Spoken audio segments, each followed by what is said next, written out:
ഓവനും ബീറ്ററും ഇല്ലാതെ ഒരു പാനിൽ തന്നെ എങ്ങനെ കേക്ക് ഉണ്ടാക്കാമെന്നുള്ള റെസിപ്പിയാണിന്ന് ഞാൻ പറയാൻ പോകുന്നത്. അതിന് വേണ്ട ഇൻഗ്രീഡിയൻസ്: മൈദ 1/2 കപ്പ്, കൊക്കോ പൗഡർ 1/4 കപ്പ്, പഞ്ചസാര 1/2 കപ്പ്, ബേക്കിംഗ് പൗഡർ 1/2 ടീസ്പൂൺ, മുട്ട 2, vanilla extract 1 teaspoon, sunflower oil 2 table spoon, warm milk 1/4 cup.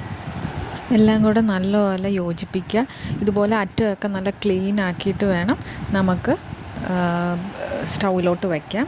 അത് ഒരു 10 മിനിറ്റിനകം ഇതായി കിട്ടും. കുത്തിക്കൊണ്ട് കുത്തുമ്പോൾ ഒന്നും പറ്റിയിട്ടില്ലെങ്കിൽ അതാണ് ആയ പരുവം.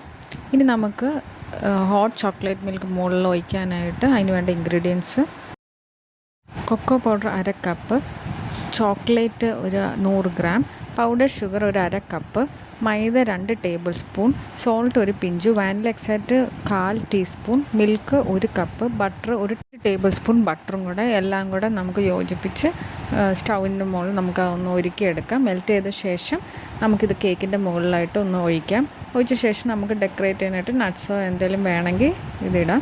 ഇത് പിള്ളേരൊക്കെ സ്കൂളിൽ വരുമ്പോൾ പെട്ടെന്ന് ഉണ്ടാക്കാൻ പറ്റിയ ഒരു കേക്ക് റെസിപ്പിയാണ്. ലൈക്ക് ആൻഡ് സബ്സ്ക്രൈബ് ചെയ്യാൻ മറക്കല്ലേ.